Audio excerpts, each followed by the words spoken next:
Odată la o generație se face o asemenea linie. România are nevoie ca de aer de acest proiect. Este cel mai greu tronson de stâlp care l-am făcut vreodată. Dar nu ai voie să greșești. O fracțiune de secundă n-ai fost atent, e fatală. Nu trebuie să-ți fie frică acolo. Dacă ți-e frică, n-ai făcut nimic.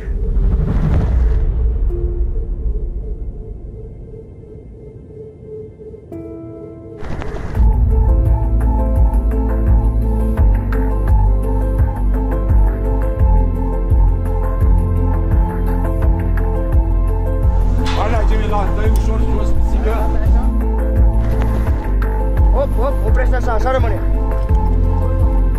Hai că s-a aici.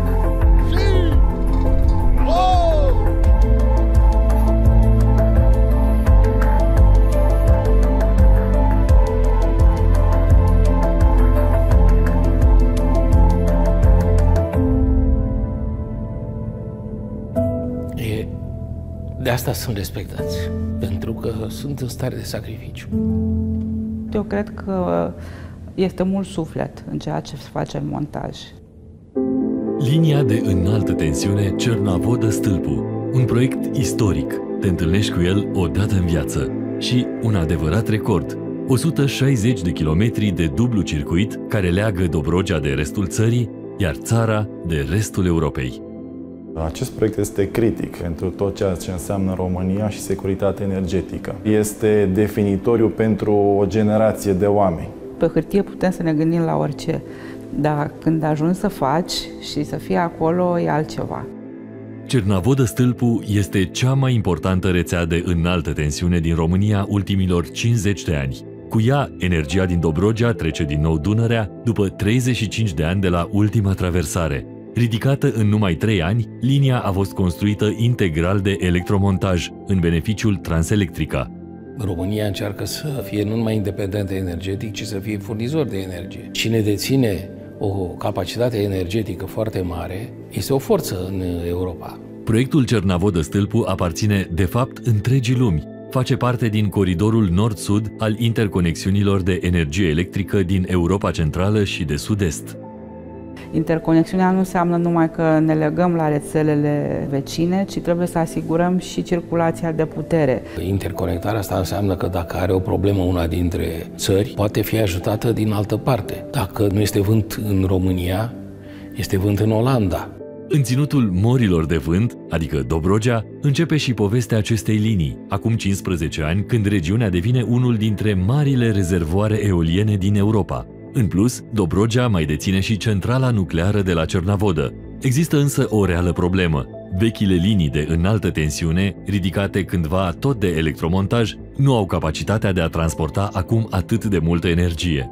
Toată energia asta trebuie evacuată din Dobrogea și nu există soluție decât să se transporte pe linii electrice de înaltă tensiune de 400 kV sau 220 de kV. Dacă ar fi în funcțiune toate centralele eoliene la un moment dat și centrala nucleară, ar fi depășiți. Ca să rezolve această problemă, Transelectrica începe studiul de fezabilitate pentru o linie modernă de înaltă tensiune cu punct de plecare Dobrogea. În 2018 lansează licitația pentru găsirea constructorului. Câștigă Electromontaj, singura companie românească ce construiește de la A la Z linii de înaltă și medie tensiune. În cei 74 de ani de existență, a construit peste 400.000 de kilometri de linii. E și acolo un sentiment, știți, când o vezi în tip pe hârtie, vezi acolo unde se află un anunț și la sfârșit acum când trec o să văd de fiecare dată linia terminată. E o mândrie să spui că electromontajul a electrificat România și e o realitate. Liniile electrice aeriene sunt de fapt un domeniu de nișă. Nu le poate face oricine, nu le poate înțelege oricine. Au particularitățile lor.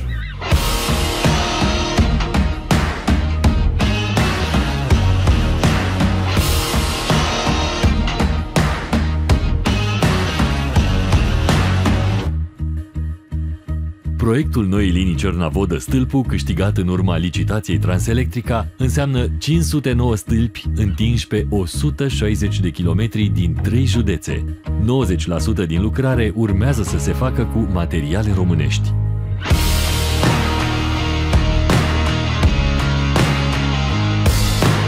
Sunt două circuite care pleacă din Cernavodă și ajung în Gura Ialomiței și un circuit care pleacă din Cernavodă și ajunge direct în stația Stâlpu. Ca să ajungă la Gura Ialomiței, însă, linia traversează Dunărea și Brațul Borcea. Un hop extrem de dificil, unde distanța între stâlpii de trecere este de 4 ori mai mare decât în mod obișnuit.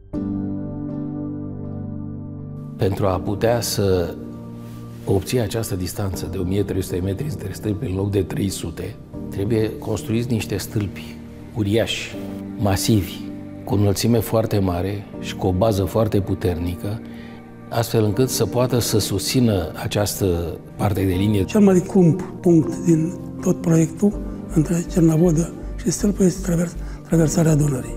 Cei 8 stâlpi de traversare sunt cei mai înalți din România. Arată ca niște uriași. 2 dintre ei măsoară 100 de metri, iar alți 2 150 de metri. Cât 4 blocuri de 10 etaje puse unul peste altul. Maestrul proiectant este inginerul Ioan Savanciuc. L-a asistat colegul său Cristi Petroi. De 20 de ani fac zilnic echipă. De multe ori am avut sentimentul că aici este a doua casă și domnul Savanciuc este tatăl meu. Orice proiect îl trăiesc. Ar fi nivelul maxim a apei, 29 de metri, și mai este o rezervă până la conductoarele la săgeată maximă.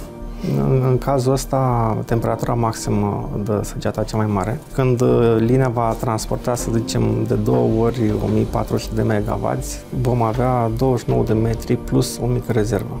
Cei 2 ingineri calculează conductorii, încărcările pe stâlp și oferă soluțiile detaliate. Mintea lor funcționează ca un adevărat computer. Dimensionează fiecare stâlp până în cele mai mici detalii, fiecare bară, fiecare șurub.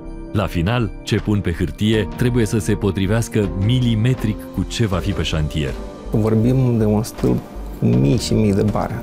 Trebuie să treci prin fiecare bară în parte, să te uiți, măcar să vezi, e ok sau nu e ok.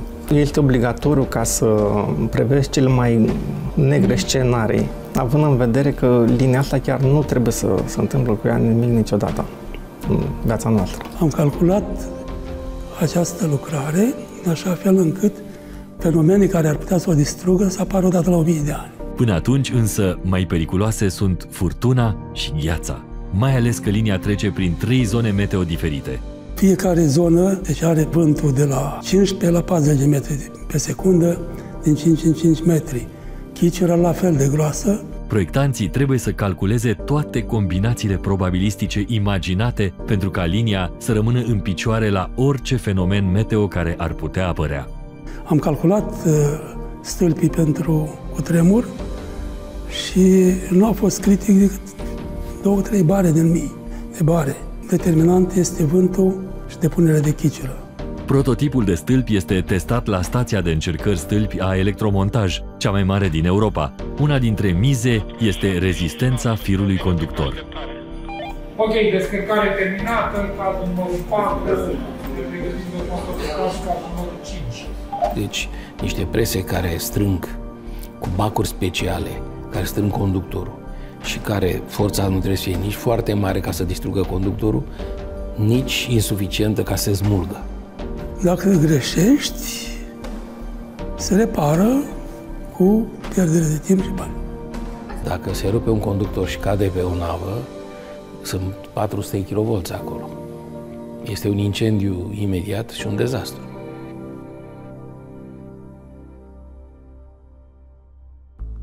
În timp ce inginerii electromontaj proiectează, testează sau pregătesc șantierul, colegii de la birou se luptă cu birocrația. Au de obținut, împreună cu beneficiarul, avize pentru exproprieri, culturi agricole sau defrișări.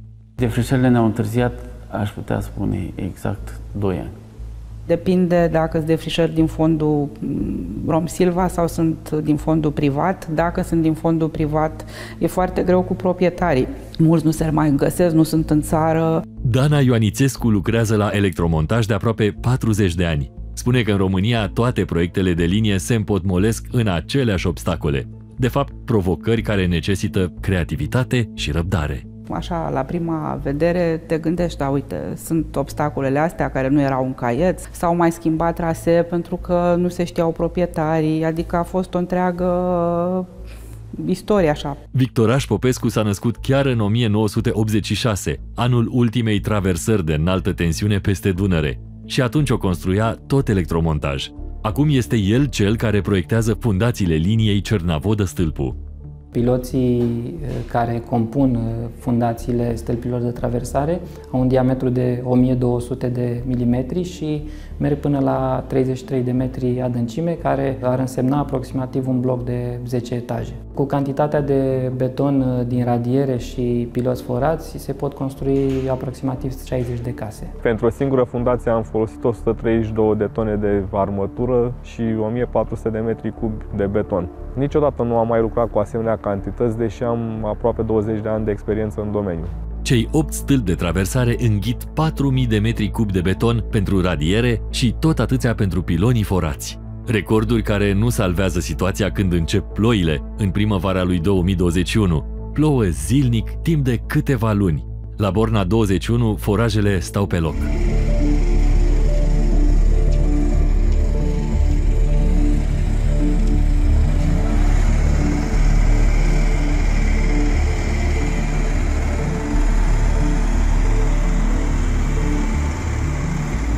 Constant stăteau pompele în fundație și scoteau apa și noi continuam că dacă turnam betonul de garizare, după aia puteam să lucrăm.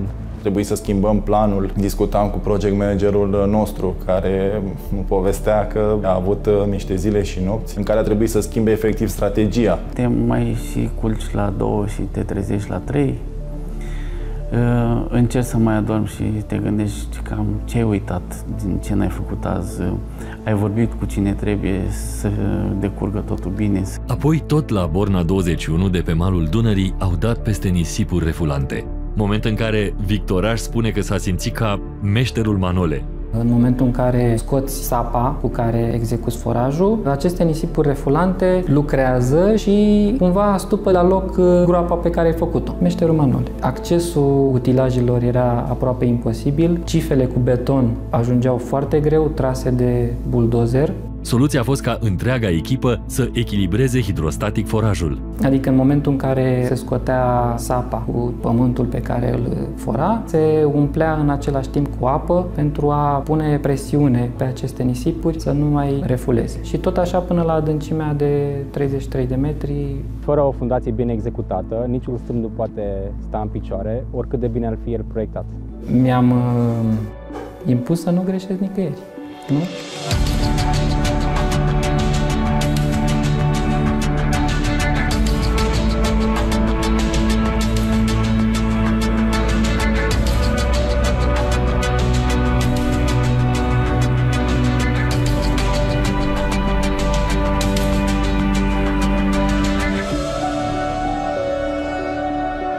Încercăm să terminăm și sper să terminăm tronsonul 5 din acest stâlp care se numește STD, stâlp de traversare a Dunării.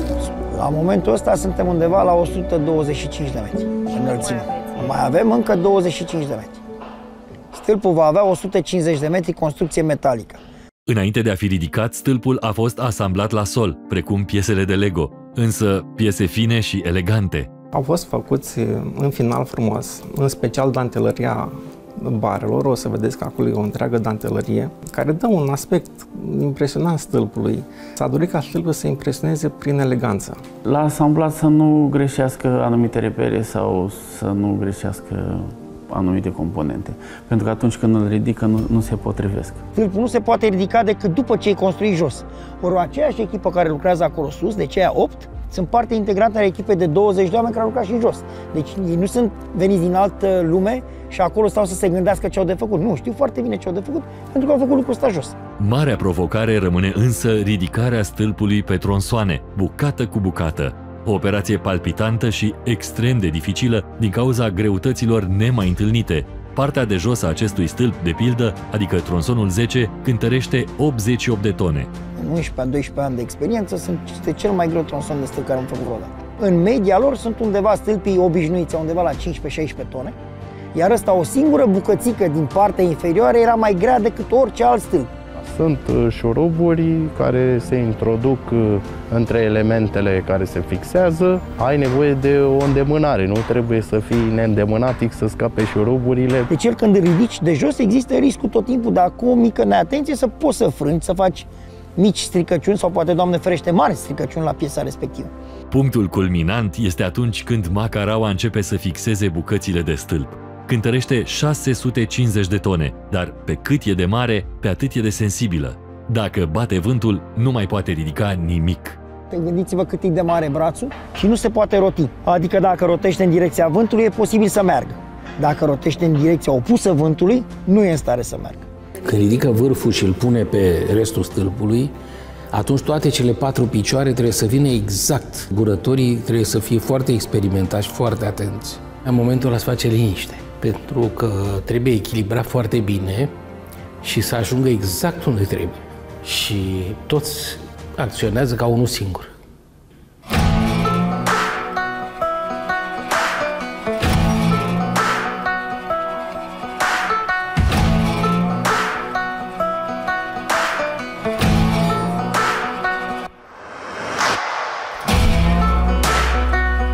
Tot ce are mai bun electromontaj, spune Dorel Nedelcuț, sunt zburătorii, adică angajații care lucrează la înălțime până în vârful stâlpului. Sunt selectați dintre tinerii cei mai curajoși, mai sportivi și mai îndemânateci. O specie de oameni parcă din ce în ce mai rară. Cum faci să te obișnuiești cu înălțimea? Urcăm zi de zi. Îmi zice că sunt nebun, nu curajos. Și curajos și nebun. Acum nu știu că nu mi-am făcut niciodată un control sigur la cap. Odată ce îmi place ce fac, mai contează părerea altora? Nu mai contează. Îmi plăcea de mult treaba asta și tot mă întrebam cum se pun firele pe stâlp, cum reușesc ei să facă treaba asta. Am zis să încerc. Este o activitate în care nu sunt utilizate doar mâinile sau doar picioarele, este o activitate complexă, practic ca la canotaj se utilizează tot corpul în această activitate. Cât de periculos și cât de important știu, da, dar le trimit poze cu ce fac ei pe TikTok, ne urmăresc, ne zic, Doamne ferește, nu aș putea să urc acolo nici într-o mie de ani. Regula în munca la înălțime este că întotdeauna urcă cel puțin 2 zburători. Echipele se construiesc în primul rând în funcție de afinități, pentru că acolo sus toți trebuie să acționeze ca un singur om. Știm foarte clar că ăla cu ăla da, ăla cu ăla nu și niciodată nu punem pe ăla cu ăla, adică nu punem 2 pietre tari în aceea, că nu o să iasă nimic. Băieți tineri la 20, 20 și ceva și chiar vreau să încerce. Odată ce a ajuns cu mine sus și am văzut că a început să tremure și nu este, adică e dificil, că una e să faci așa ceva de plăcere, să nu ai teamă sau ceva și una e să te dai mare în fața altora că eu pot, dar ție-ți frică. Acolo nu te poți duce și după aceea să te dai jos. Pentru că în momentul în care urcă și știi că sunt 2 pentru o piesă, trebuie să fie 2. Dacă e 1 și jumate, deja e complicat, dacă e 1, nu e bine. Adică ori sunt 2, ori nu sunt deloc. Prima lecție pe care o învață un zburător este cum să rămână în siguranță. Și el și colegii cu care împarte înălțimile. Echipamentul de protecție, ancorarea și reperele sunt sfinte. Țineam fibra noi toți băieții cu mâinile și vă dați seama că dacă pica se rupea, se strâmba, nu era ok. Băieții erau sub noi și trebuia să fim atenți, să ținem, să avem siguranță. Bă, dar nu ai voie să greșești. O fracțiune de secundă n-ai fost atent, e fatală. O comandă greșită, la fel. Dacă pui o pană pe o fază și e foarte grea, e posibil să cadă ceva, eu știu. Și dacă pică de la 160 de metri, vă dați seama că nu trebuie să fie nimeni pe sub tine. Distanța e atât de mare de jos până sus, încât acolo vi se par ace, dar nu sunt. Cel mai mic șurub este un șurub de 16 mm, deci este mai gros decât degetul meu, cel mai mic. Cel mai mare e de 30, care e foarte gros. Sus la 150 de metri, viața este din alt film. Agenda zilei nu o mai fac șefii, ci condițiile meteo. Păi acolo dansam că luasem pauză și mi-era frig, bătea vântul. Dacă vântul aici se simte un pic, o briză? Sus este de 10 ori mai mare. Cel mai greu e când te uzi și mai ales bate și vântul și e frig. Florin Vântu are aproape 20 de ani de experiență pe stâlp. Dacă nu ar fi fost zburător, poate că ar fi lucrat la smurd. Pe Florin l-a salvat când i-a alunecat piciorul la înălțime. El a venit repede, a băgat mâna ușurel pe sub mine, m-a luat, m-a pus pe balustradă, m-a legat de el și ne-am dat jos. Toți sus erau când într-o zi pe Bobby l-a scos dintr-o transă în care intrase de frig. Erau minus 12 grade și Bobby rămăsese înțepenit pe la jumătatea stâlpului. Mi-au înghețat mâinile, nu mai puteam să le mișc. Eram sus, doar eu cu el și ușor, ușor m-a legat, mi-a spus cum să procedez, am coborât ușor și am ajuns jos. Bine, sănătos. Am crezut că nu mai scap. Da, mi-am dat seama când l-am văzut, bă, ce face colegul, că-l văd că n-a rămas pe loc. Nu mai poate să țină, să ținea cu brațele, cu mâinile, nu mai avea forță în ele, fiindcă înghețaseră, că era ud și era frig. Genul ăsta de oameni nu pleacă. De asta te emoționează, pentru că sunt capabili de mari sacrificii. Aia e echipă, pentru că acolo cel care e sus depinde foarte mult de ce face cel de jos și invers. Sus acolo avem oameni cu un an de experiență, cu 3 ani de experiență, cu 10 ani de experiență și învață cei mai noi de la cei mai vechi.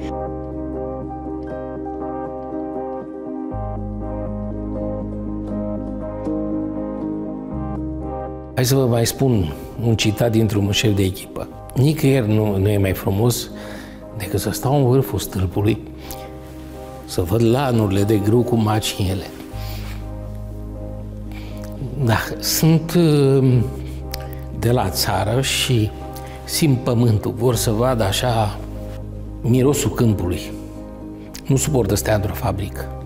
Mă gândesc la măreția pe care eu o simt fiind acolo, sus. E ceva unic. La 150 eu personal n-am fost, la 100 am fost. Se vede bine. Deci, Marian, o oprim la Dunăre și să rămână pilotul întins, nu trecem Dunărea. Da, am auzit, Liviu, schimbăm tamburul și tot, Mariane. Luăm gabaritul la Dunăre, ne asigurăm că e totul în regulă și așteptăm următoarea întrerupere la Dunăre.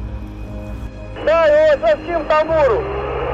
Există cineva care coordonează, cum e domnul Cotiugă, da? Și care se uită și vede cumva de la distanță, nu stăm 3, este de la distanță pentru că el vede ansamblu și urmărește ce se întâmplă peste tot. De 25 de ani, inginerul Fănică Cotiugă urmărește și coordonează pe teren lucrări de înaltă tensiune. Astăzi se află la Borna 22 și derulează firul conductor, una dintre ultimele etape pentru finalizarea stâlpilor de traversare peste Dunăre. Un moment extrem de tensionat, pentru că firul trebuie să rămână cât mai întins. De pe tamburii existenți de conductor sunt trecuți prin utilajul numit frână, care are rolul de a frâna. În momentul să nu... Că altfel, dacă n-ar fi această frână, el ar pleca pe jos, repede, târâș, pe românește. Și atunci el trebuie ținut la o anumită tracțiune, să nu-l frecăm, să aibă frecările cât mai mici cu solul, sau deloc, aproape. În momentul în care tracțiunile se vor echilibra, conductorul va merge mai mult pe sus. De la Borna 22, firul conductor traversează Dunărea și ajunge la stâlpul cu Borna 19. Conductoarele avansează ca tehnologie, înainte erau din ce în ce mai mari ca secțiuni, acum sunt mai mici, dar au fibre de carbon sau construcția conductorului e sub altă formă, nu mai este circular firul, ci trapezoidal sau în formă Z. Conductorul înseamnă fire de oțel acoperite cu câteva straturi de aluminiu cu un diametru total de 38,5 cm. Asta îl face mai rezistent la transport de energie, mai calitativ și mai sigur. Firele se pot agăța în vapoarele care trec pe Dunăre, în barge, în circulația navală pe fluviu. Barjele trag de fir, pot dărâma stâlpii, consecințele fiind dezastroase. De aceea, conductoarele au fost supradimensionate major, ca să fim absolut siguri că nimic nu s-a întâmplat niciodată în cursul vieții acestei linii. Același grad de atenție trebuie să-l am peste tot. În teren, de deciziile pe care le iau eu, depinde viața oamenilor și, bineînțeles, rezultatul lucrării. Inginerul Cotiugă n-a fost niciodată zburător, dar le-a împrumutat din obiceiuri. După ce închide șantierul, îi place să se urce singur în vârf pe stâlp și să privească în jur.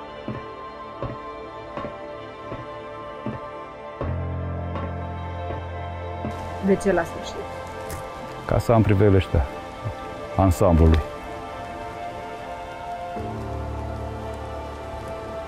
să văd ce rămâne în urmă. Atunci când circul cu mașina, văd doar stâlpi în stânga și în dreapta mea, e un defect. Atunci când deschid frigiderul sau când pun ceva în priză, o parte din electronic care tropăie pe acolo sunt și datorită nouă.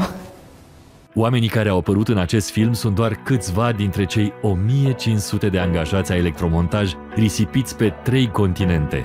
Pe tine ce te-a învățat acest loc în care tu lucrezi de 11 ani? Păi, m-a învățat cum să fiu. Eu și acum mă consider ucenicul domnului Samacek. Cred că e locul unde mi-am petrecut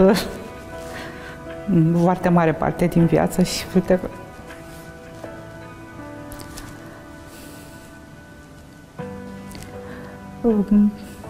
Da, e mare parte din viața mea. Și profesional, dar și uman mai ales. Ați fost foarte fericită aici. Da, și nervoasă, și supărată, și fericită. Pentru mine electromontaj înseamnă libertate. Atâta timp cât nu cunosc mai departe de electromontaj, înseamnă totul. Eu am vârsta de pensie și aș putea stau liniștit acasă, dar nu pot. Prin asta v-am răspuns. Soția mă ceartă, dar nu pot să stau acasă. Niciodată nu știi care e casa ta. Tineri și seniori, ingineri și zburători, oamenii acestei companii se simt acasă atunci când se pun în slujba altor semeni. Iar linia Cernavodă-Stâlpu tocmai despre asta este. Despre a lăsa ceva mai bun în urma noastră. Fiindcă autostrăzile aeriene pe care le înalță Electromontaj clipă de clipă transportă, de fapt, energia viitorului.